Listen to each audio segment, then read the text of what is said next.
Bem-vindos a mais um episódio do GutCast, esse canal que a gente fala sobre nutrição, microbiota intestinal e saúde.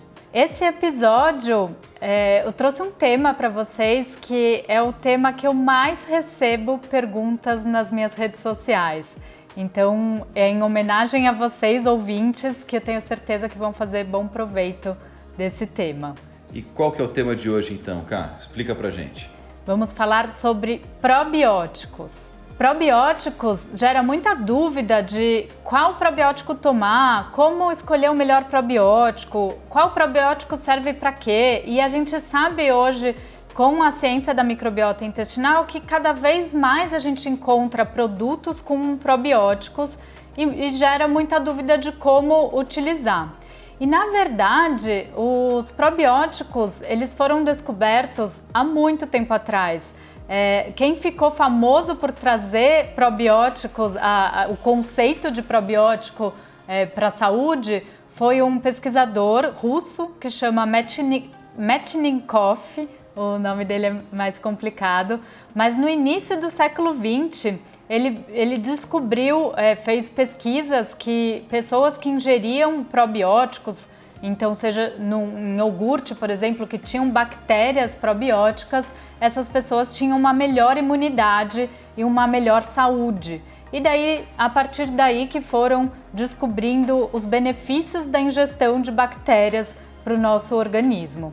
E a grande novidade do dia, ou do nosso GutCast, desse episódio, é que pela primeira vez a gente vai receber um convidado. E um convidado, né, Ká, que é super especialista no assunto.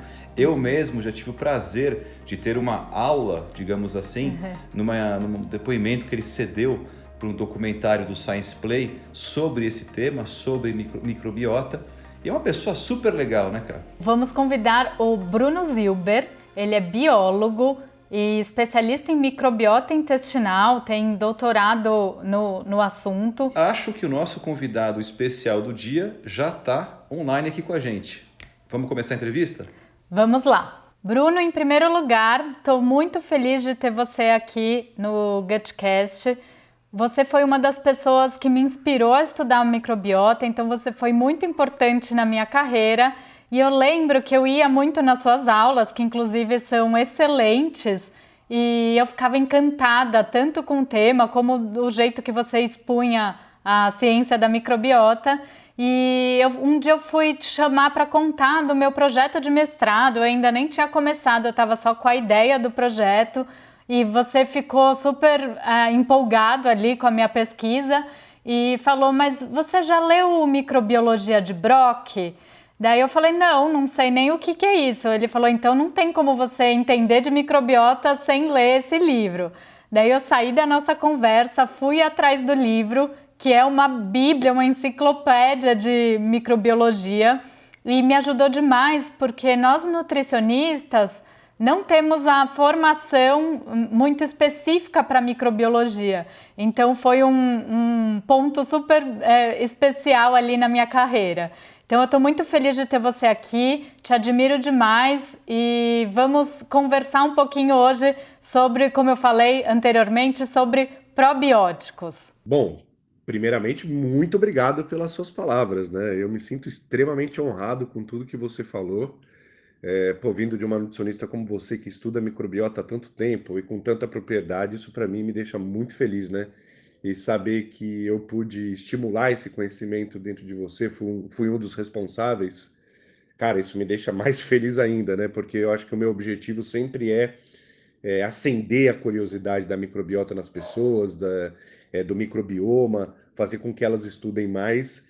E certamente você repercutiu de forma fantástica, magnífica. Hoje você referência no estudo, na aplicação, no tratamento da microbiota intestinal, inflamação intestinal, dieta Low Food Maps. Você hoje é referência. Eu me sinto muito orgulho com tudo que você falou. Muito obrigado mesmo. E, putz, sou fanático pela microbiologia de Brock. Eu acho que antes da gente entender o microbioma mesmo, né, que é a interação entre a microbiota com o hospedeiro, a gente tem que entender de microbiologia, não tem jeito, né? Porque o nosso intestino é uma grande ecologia. Só que é uma ecologia tão pequenininha no sentido visual, né? Ela é microscópica, né? Então a gente chama de microecologia, né? Assim como a gente chama de microbiota, assim como a gente chama de microbioma, mas nada mais é do que ecologia, né? Biota, bioma. Então é outro livro que eu recomendo para todo mundo. Mas tem alguns livros mais legais que eu sei que você tem aí com você, Karina, que depois aos poucos você pode ir presenteando o seu público. Hoje em dia, a gente ouve muito falar sobre probióticos e tem surgido alguns nomezinhos diferentes, então psicobióticos, paraprobióticos, pós-bióticos, e eu acho que isso gera muita confusão nas pessoas de entender o conceito, que a gente sabe que é diferente de cada um, e quais as aplicações para cada um deles. Então eu queria que você explicasse um pouco para a gente qual é a diferença entre cada um deles, os conceitos e suas aplicações. Bom, tá aí uma pergunta ótima, né? Porque isso gera muita confusão realmente. Então, vamos tentar determinar aqui o que que é cada uma dessas definições, né? Começando do princípio, né? O que que é probiótico, né? Probiótico, a definição de Hohlfuller de 1989, é a definição científica vigente, é a que vai ser para o resto da vida, tá? Probiótico é qualquer micro-organismo vivo que é administrado na dose correta causa benefício ao hospedeiro. Então a primeira coisa que a gente tem que entender é que é um micro-organismo vivo. Muita gente acha que se eu matar o probiótico em água quente, se eu colocar ele no liquidificador, ele vai fazer o mesmo efeito. Não, não vai. A definição científica é vivo. Se você matar, não está vivo. Você não tem uma bactéria espírita, né? A gente não vai lançar aqui o Bifidum Kardec, né? O Lactobacillus Xavier. Não é uma bactéria espírita. Então ela tem que estar viva. Se ela não estiver viva, não é probiótico. Então já começa por aí, né? Porque a gente vai falar de paraprobiótico, que são bactérias que normalmente são amenizadas, são mortas, né? Normalmente não. Ou são bactérias mortas, ou são fragmentos bacterianos, que está no grupo dos paraprobióticos. E muita gente acha que um paraprobiótico veio do probiótico. Não, não veio do probiótico, a gente vai chegar nele. Então o probiótico é qualquer micro-organismo vivo que é administrado na dose correta causa benefício hospedeiro. Então, o bichinho que você toma tem que estar vivo. A outra coisa é que probiótico, ele tem que trazer benefício para o hospedeiro. Se você der probiótico para um paciente, o paciente não apresentar nenhum tipo de melhora, ele não fez efeito probiótico. Porque trazer benefício ao hospedeiro, né, está na definição científica do probiótico. Então, se a gente não tem esse benefício, também não é um probiótico. E o mais importante, muita gente chama as bactérias boas do intestino de bactérias probióticas, mas elas não são. Essa não é uma definição correta. Não é uma definição que a gente vai ver em artigos científicos. Porque probiótico, por definição científica, ele tem que ser administrado, né? Então, as bactérias que estão dentro de vocês, elas não foram administradas. Então, as bactérias boas que tem no nosso intestino, a gente chama de bactérias comensais, e não bactérias probióticas, tá? Muita gente fala, minhas bactérias probióticas dentro de mim. Não, você só tem bactéria probiótica dentro de você se você estiver sendo administrado. Então, se você estiver tomando probiótico, você tem bactéria probiótica dentro de você. Se você não estiver tomando, você não tem, né? As únicas formas das suas bactérias do seu intestino serem probióticas é se a gente fizer um transplante fecal, ou seja, pegar as suas bactérias e colocar dentro de outra pessoa. Aí as suas bactérias foram probióticas, mas para outras pessoas, não para vocês, tá? Então a gente só tem bactéria probiótica dentro do nosso intestino se a gente estiver tomando. Agora tem essas definições de probióticos como psicobióticos, cosmebióticos, flavobióticos, né? O que acontece? Cosmebióticos seriam hoje em dia aqueles probióticos, as bactérias vivas, né, utilizadas em preparações cosméticas.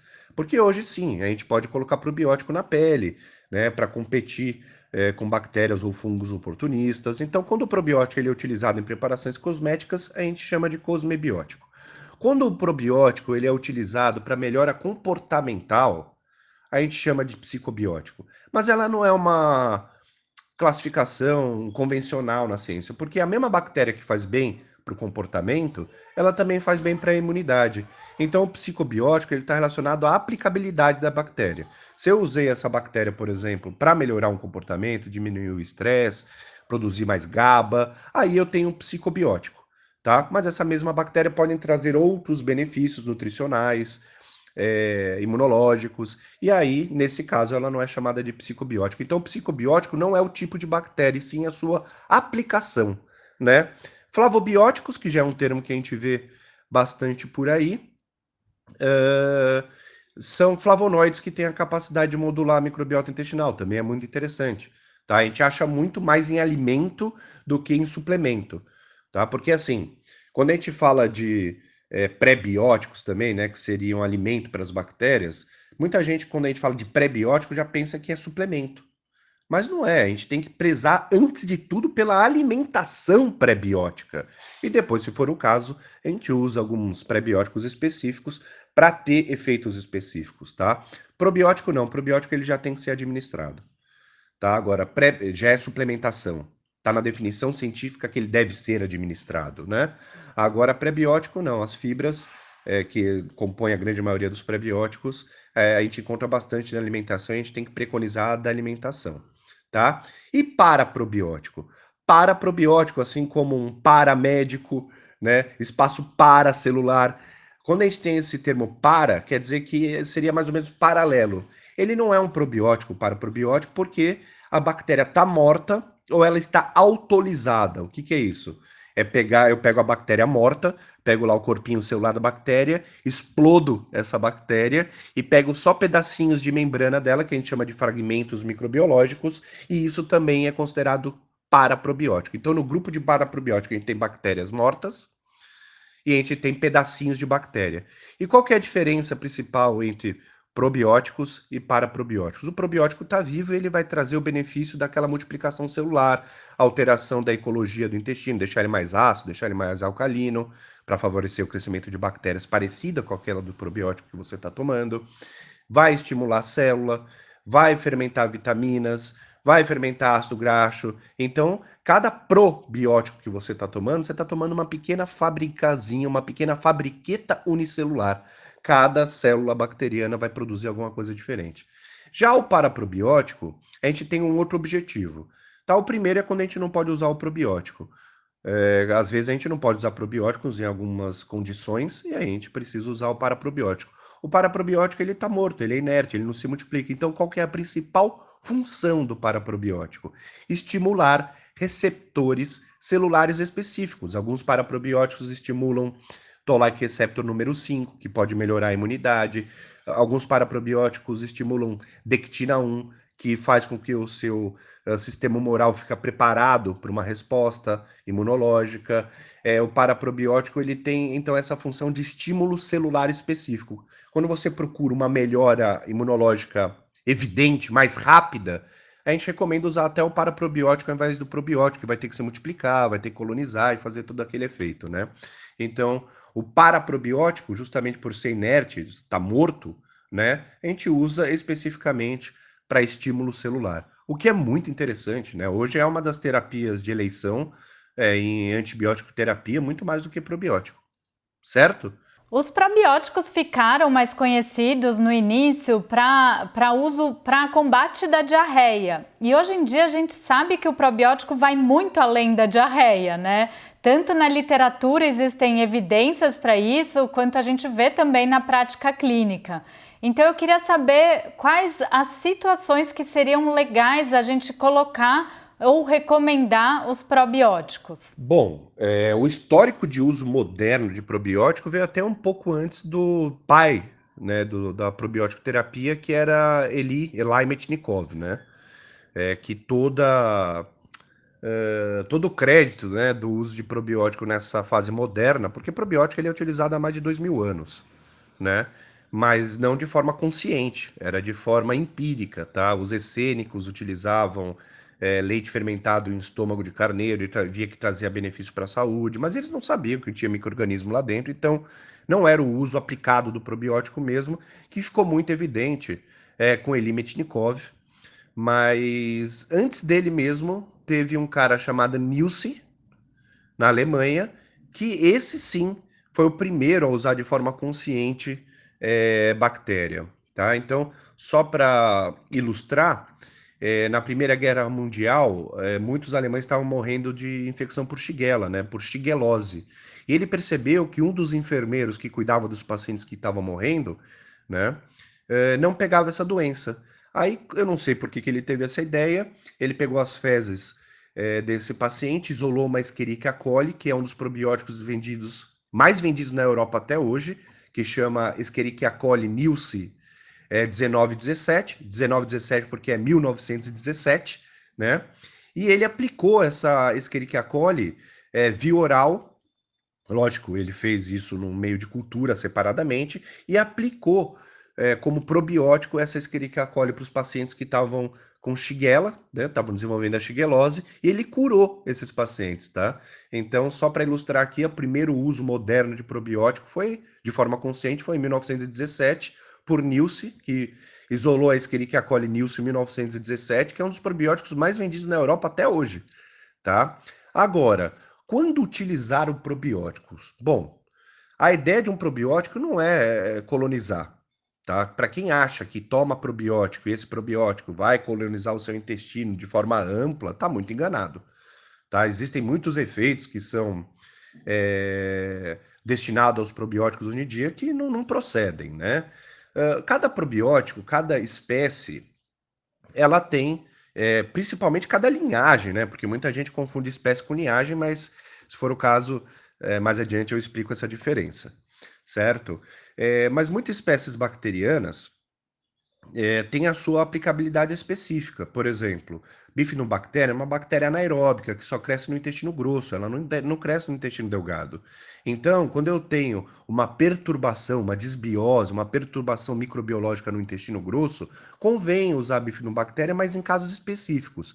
Eu gosto muito de explicar para as pessoas o seguinte: é, a aplicabilidade de probiótico, ela tem que ser respaldada por artigos científicos. Então, quando você quer saber porque assim, probiótico, ele pode fazer bem para vários tipos e espectros de doenças diferentes.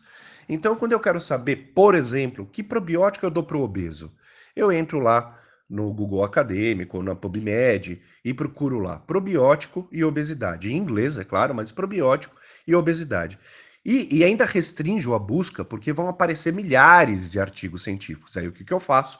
Eu restringo 2019, 2020 para pegar os artigos científicos mais modernos. E ali a gente vai ver as administrações que foram positivas do uso de probiótico e a gente vai ver administrações que não foram eficazes. Porque não adianta eu administrar probiótico para um paciente que não foi testado. Eu preciso dar para o meu paciente um probiótico que foi testado, que tem respaldo científico. Por quê? Porque não existem protocolos. Não existem diretrizes de probióticos ainda. Algumas estão sendo criadas, mas não existem. Então, quando não existem diretrizes, a gente tem que se basear em quê? Nos artigos científicos, né? Mas tem muito artigo científico de alto impacto, de revistas extremamente importantes e conceituadas que trazem protocolos, tá? Então, eu acho que a gente tem aplicabilidade de probióticos para uma gama absurda de doenças, tá? Então, diabetes se usa probiótico, obesidade, Alzheimer, Parkinson, síndrome do intestino irritável, retocolite ulcerativa, mal de Crohn, autismo, Down. A gente pode usar probióticos para várias doenças, mas quando utilizar? Quando a gente tem esse respaldo. Então, para quem está nos ouvindo, o que eu sempre recomendo? Que você pegue um tempinho da sua semana e você crie os seus próprios protocolos. Por exemplo, hoje eu vou criar protocolo para diabético. Vai sentar lá na frente do computador, vai pegar os melhores revisões que tem, mais recentes, e vai ver lá, diabéticos e probióticos. Será que uma bactéria sozinha trouxe mais benefícios ou foi um blend, né? E assim você compõe a sua própria diretriz, utilizando os artigos científicos que demonstram a quantidade de bactéria, qual foi a bactéria utilizada, a quantidade, né, de unidades formadoras de colônia, o tempo de duração do tratamento e qual que foi o resultado do tratamento probiótico, tá? Então a melhor forma de você definir quando e quais bactérias utilizarem é através dessas revisões científicas mais modernas que existem, tá? Então, eu posso dizer que o probiótico ele pode ser um tratamento adjuvante e coadjuvante, ele é nunca o principal tratamento em nada, tá? Para vários tipos de acometimentos clínicos. praticamente todos a gente pode ter benefícios com probióticos, mas quais utilizarem e por quanto tempo utilizar, isso tem que estar respaldado por um artigo científico que já fez estudo clínico e humano, duplo cego, randomizado e placebo controlado. Vocês, nutricionistas, médicos, terapeutas, vocês precisam ter respaldo científico para aplicar um probiótico, porque o problema não é quando funcionar. Quando funcionar, trouxe efeito benéfico e tudo bem. O problema em si tá quando não funcionar, porque se você não entender qual que é o objetivo daquela terapia, se você parte de um protocolo que você não entende, quando não funcionar, você não vai saber onde está o erro. Uma dúvida muito recorrente entre pacientes e ouvintes é sobre o uso do probiótico após o uso do antibiótico. Obrigatoriamente a gente tem que colocar um probiótico pós o uso do antibiótico? O que você tem acompanhado aí na literatura sobre isso? Opa, vamos lá. Outra excelente pergunta, né? Bom, quando a gente toma antibiótico, antes de falar do uso do probiótico, a gente tem que entender o que o antibiótico faz no nosso intestino e assim, qual que é o caos que ele causa no nosso intestino e por que a gente tem, né, a desbiose ou a diarreia associada à antibiótico terapia. E aí eu volto a falar do microbiologia de Brock, né, que eu tinha indicado para vocês, porque quando a gente fala de antibiótico, a gente precisa entender que antibiótico foi aplicado e que tipo de bactéria ele mata, né? Porque a gente tem quinolonas, tetraciclinas, macrolídeos e aminoglicosídeos, a gente tem as sulfas e a gente tem os beta-lactâmicos. E cada antibiótico ele é focado num grupo bacteriano específico, né? Por exemplo, beta-lactâmico mata a bactéria gram-positiva formalmente. Isso é péssimo para o intestino porque a bactéria gram-positiva ela libera uma partícula microbiana que é o peptídeo glicano, que a gente já sabe que o peptídeo glicano ativa um gene no intestino, que é o NOD2, que controla a nossa inflamação fisiológica, que é benéfico, né? Então, eu digo isso porque, por exemplo, você usou o beta-lactâmico, normalmente a gente precisa repor com bactéria gram-positiva. Mas, aí vem o resto da questão. Sempre que eu uso antibiótico, eu preciso colocar probiótico? Olha, não necessariamente, não existe ainda, por exemplo, uma recomendação para uso obrigatório de probiótico. O que acontece? Uma pessoa sempre foi super saudável, sempre teve uma alimentação rico em fibras solúveis. Isso, lógico, se ela for saudável, a gente sabe que doenças inflamatórias intestinais a gente tem que reduzir bastante a presença de food maps, fibras solúveis e polióis, né? Mas pode usar algumas específicas. Mas se a pessoa sempre foi saudável, teve hábitos de vida saudável, não passa por estresse crônico. O uso de antibióticos certamente vai levar a uma perturbação da microbiota. Mas é muito evidente que assim que acaba o uso de antibiótico e a alimentação ela continua sendo uma alimentação saudável, sendo uma alimentação equilibrada, essa microbiota ela se recupera espontaneamente, porque você está dando comida para suas bactérias boas. Então você causou uma perturbação durante o uso de antibiótico, mas que a alimentação conseguiu resolver isso depois. Agora, se essa não é uma pessoa que ela tá usando antibiótico, mas ela já vinha de uma alimentação não adequada, problemas comportamentais, de estresse, obesidade, problemas metabólicos, sim, para essas pessoas é praticamente obrigatório no término do antibiótico, da antibiótico terapia, utilizar o probiótico. Por que eu falei o término? Tá? Primeiro eu vou explicar rapidamente por que o antibiótico causa essa diarreia associada à antibiótico terapia e às vezes até mesmo infecção por Clostridium depois no intestino, né? Porque olha só, o antibiótico ele mata bactérias boas e ruins, mas são sempre as ruins que se recuperam mais rapidamente. Isso acontece por quê? Porque bactérias boas, através das suas partículas microbianas, estimulam o enterócito, né? Para quem não sabe, o enterócito é a nossa célula de revestimento intestinal, ela é uma célula epitelial de revestimento, né? Então, as bactérias boas, através dessas partículas microbianas, elas estimulam o enterócito a produzir substâncias defensinas que matam bactérias ruins, né? Mas esse processo dessas bactérias boas produzirem essas partículas microbianas e essas partículas microbianas estimularem os enterócitos a produzirem defensinas, esse processo demora um pouco.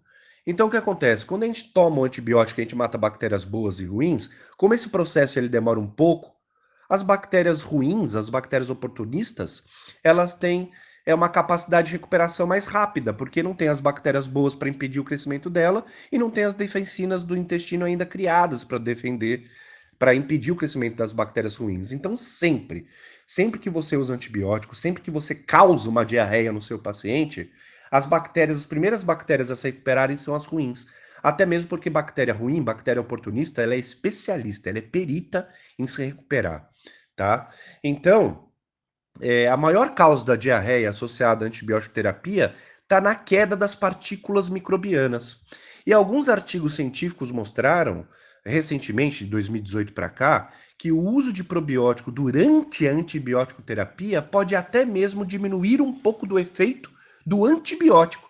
Antes de 2018, a gente achava que era o contrário, né? O antibiótico vai matar o probiótico e não vai trazer efeito nenhum. Mas não. Alguns artigos sugerem que o probiótico pode diminuir o efeito do antibiótico. Então, o que eu recomendo hoje em dia? Durante a antibiótico terapia, façam uso de partículas microbianas. Tá? A mais conhecida de todas é a beta-glucana de Levedo, concentrada em 70% de beta-glucana de Levedo, né? E que é a mais acessível, né? Mas hoje no mercado de manipulação a gente já tem vários outros tipos de MAMPs disponível. E no dia que acabar a antibiótico terapia, certamente começar com o uso de probiótico para recolonização. Não é o probiótico que vai recolonizar, como eu já falei anteriormente, mas ele vai estimular certamente o crescimento das bactérias boas no seu intestino. E durante o tratamento da antibioterapia, usar partículas microbianas, tá? Isso se for o caso, volto a dizer que se uma pessoa sempre foi super saudável, mas ela precisou, principalmente com alimentação saudável, né? E ela precisou fazer o uso de antibiótico, se ela mantiver essa alimentação, logo que a antibiótico terapia cessar, provavelmente a microbiota dela vai se recuperar, porque você está dando substrato fermentativo para selecionar bactérias boas, certo? Não é sempre que precisa, mas é extremamente recomendado assim que acaba o tratamento de antibiótico e durante o tratamento usar partículas microbianas. Eu acho que a maior dificuldade entre os profissionais e até dos pacientes é qual probiótico escolher e qual condição escolher para tomar cada probiótico. Então eu queria que você me ajudasse a dar algumas dicas, tanto para os profissionais da área de saúde, quanto para os ouvintes que buscam uma qualidade de vida melhor, como escolher o melhor probiótico para cada um. A melhor forma de você escolher um probiótico para ser administrado no seu paciente ou para você mesmo tomar é escolher um probiótico que já foi testado em ser humano e que já tem toda uma documentação científica que mostre quais são os benefícios daquele probiótico específico para aquele acometimento clínico específico, né? Então, só para recordar como que eu recomendo que as pessoas façam, né? Bom, a forma mais prática é o Google Acadêmico. Só que o Google Acadêmico, às vezes, traz artigos científicos que não tem respaldo técnico, não tem metodologia testada, com baixo impacto, tá? Então, o que eu recomendo é que sempre procurem artigos científicos de revistas indexadas e de revistas de alto impacto, certo? Então, vou dar um exemplo para vocês. Como que eu sei? Eu vou dar um exemplo e esse exemplo ele é verdadeiro, tá? Eu sei, por exemplo, que Lactobacillus gasseri, 10 bilhões por dia, administrado durante 12 semanas, traz benefício para a obesidade. Por que eu sei isso? Porque eu entrei no Google Acadêmico, coloquei probiótico e obesidade, selecionei artigos de 2020, porque tem lá aquele quadrinho para você selecionar o período que você quer que o Google Acadêmico faça a busca do artigo científico. Selecionei 2020 e me apareceu lá 3 reviews. Um desses reviews que foi o que eu escolhi, ele era um review que tinha estudado mais de 100 artigos, selecionados os 20 melhores, tá? E através desse review, ali existe uma tabela, né, do resultado dessa meta-análise, mostrando quais foram os melhores probióticos, os melhores resultados atingidos para a obesidade. Então, através desses artigos científicos, a gente consegue ter certeza de qual vai ser o efeito da bactéria que eu estou administrando dentro daquela dose e dentro daquele período preconizado pelo artigo científico, tá? Então, resumindo, quando você quer escolher que probiótico tomar ou dar para o seu paciente, Perde um pouquinho de tempo, que na verdade você não está perdendo, você está ganhando. Entra no Google Acadêmico, restringe a busca de 2019, 2018 até 2020, né? Então, sempre de 2 anos para cá. E abre e procure dentro desses artigos que vão vir como resposta dessa busca o protocolo que mais te agrada. Então eu recomendo fortemente que quando vocês quiserem criar um protocolo de uso de probiótico que seja totalmente baseado em revisões científicas. É super prático, super rápido, às vezes até mesmo dentro da consulta, se você está com pressa, você já acha um artigo científico rápido que responde essa pergunta, mas volto a dizer o que eu falei anteriormente, recomendo que vocês tirem um tempinho da semana de vocês e a cada semana você cria um protocolo diferente para uma doença diferente, totalmente baseada nessas revisões científicas em revistas de alto impacto. Essa é a melhor forma para você ter uma documentação pronta e um protocolo pronto para oferecer para o seu paciente no momento da consulta ou até mesmo para você. Bruno, o que você acha sobre o uso contínuo do probiótico? Isso seria interessante a gente deixar o uso contínuo? Tem alguns pacientes que se sentem muito bem com o probiótico e daí a gente poderia deixar esse probiótico continuamente?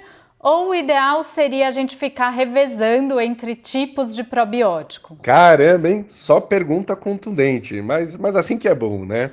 Bom, existem sim algumas recomendações de uso contínuo, tá? Porque olha só, a gente sabe, por exemplo, que conforme a gente vai ficando mais sábio, o vulgo envelhecimento, né? Mulher depois que passa da menopausa, o homem depois de uma determinada idade, a gente tem a diminuição, por exemplo, de liberação de alguns hormônios, de elasticidade muscular, né? Até mesmo de como chama, de degradação de colágeno, que também leva a uma diminuição de peristaltismo. Então, quer dizer, com a idade, com a senescência, a gente tem algumas alterações fisiológicas e anatômicas no nosso corpo que impactam na microbiota intestinal, certo?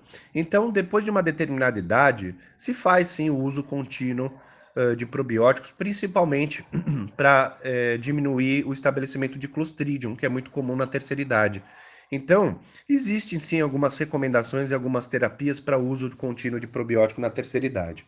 Quando que a gente vê também algumas aplicações de uso contínuo? Down, paciente com síndrome de Down, paciente com autismo, né? Eles apresentam uma colonização muito constante de Clostridium no intestino, até mesmo às vezes por causa do processo de disfagia, né? E nesse caso também o uso de probiótico de forma contínua pode ajudar muito, tá? Agora, se o probiótico ele fez bem para você, em determinada condição que você estava passando, aquele probiótico ele pode ser utilizado novamente porque você já sabe que aquela bactéria te fez bem. A gente não tem por que procurar outras, né? Muita gente fala que tem que ter um ciclo de uso de probióticos, mas nesse caso a gente não tem nenhum respaldo científico que fale que a gente precisa usar bactérias diferentes porque existe um vício do nosso corpo.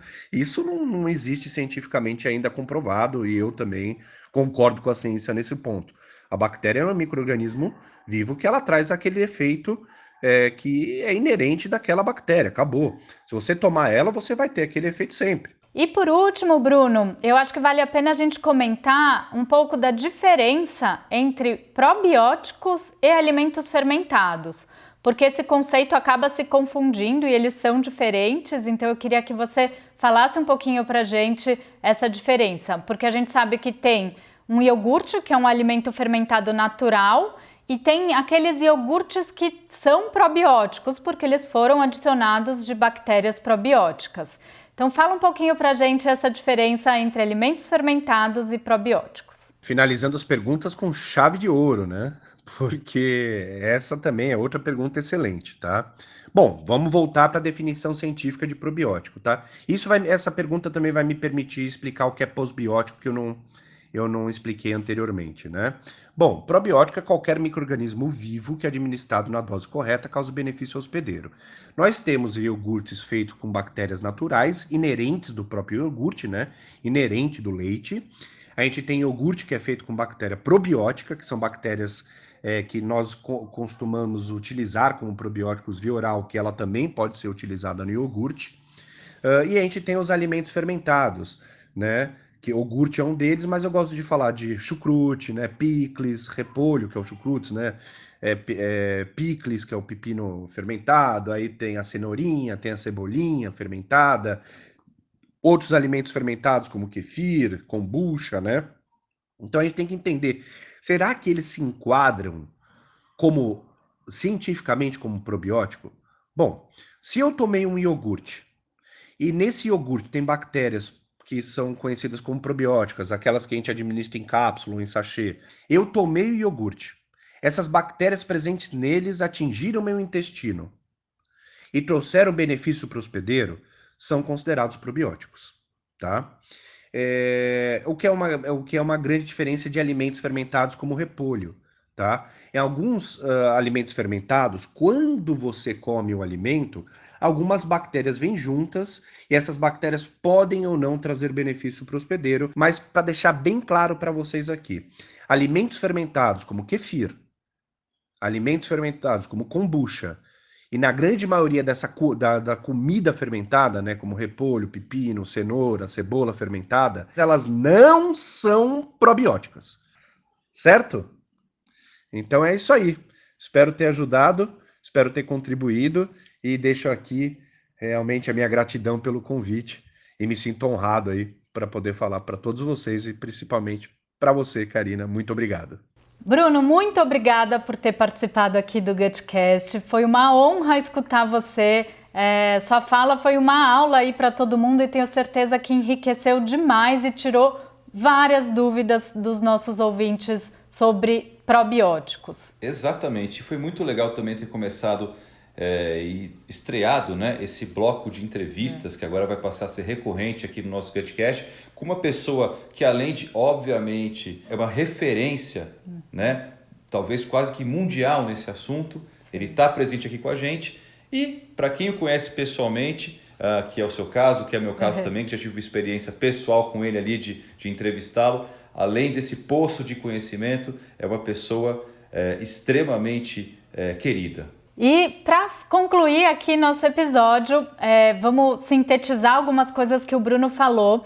A escolha do probiótico ela acaba sendo individual e o melhor probiótico, como ele deixou bem claro, é aquele que tem uma comprovação científica de que funciona, de que traga algum benefício para quem está consumindo. Então, para o hospedeiro, isso é super importante. Então, às vezes a gente encontra alguns produtos que se dizem probióticos, mas se não tem estudos comprovando, não vai ser a nossa primeira escolha para o paciente, porque a gente precisa dessa comprovação, até pela Anvisa aqui no Brasil, para ser considerado um probiótico, a gente precisa ter essa comprovação em estudos clínicos que ele funciona. Então, essa é a primeira coisa. E o probiótico para cada situação, isso vai depender muito da literatura científica e a gente tem que ficar sempre atentos ali o que as pesquisas trazem. Igual o Bruno falou, se é um probiótico que você quer dar para obesidade, a gente tem que descobrir ali os últimos artigos científicos sobre isso e quais cepas funcionaram para cada condição. O uso do probiótico, na maior parte das vezes, vai ser benéfico para os pacientes. Alguns casos ali que, como o Bruno falou, eles não vão se beneficiar do uso do probiótico. E aquele probiótico que você se sentiu bem, a gente pode até manter ele de maneira contínua, lógico, sempre com um acompanhamento nutricional. Então, coloquem aí em prática isso, conversem com o seu profissional, usem o probiótico que vocês se sintam bem e assim a gente vai melhorando cada vez mais a saúde intestinal. Então é isso, pessoal. Obrigada pela companhia aqui nesse episódio que foi muito especial. Qualquer dúvida que vocês tiverem, vão conversando comigo nas redes sociais e vejo vocês no próximo episódio. Obrigada!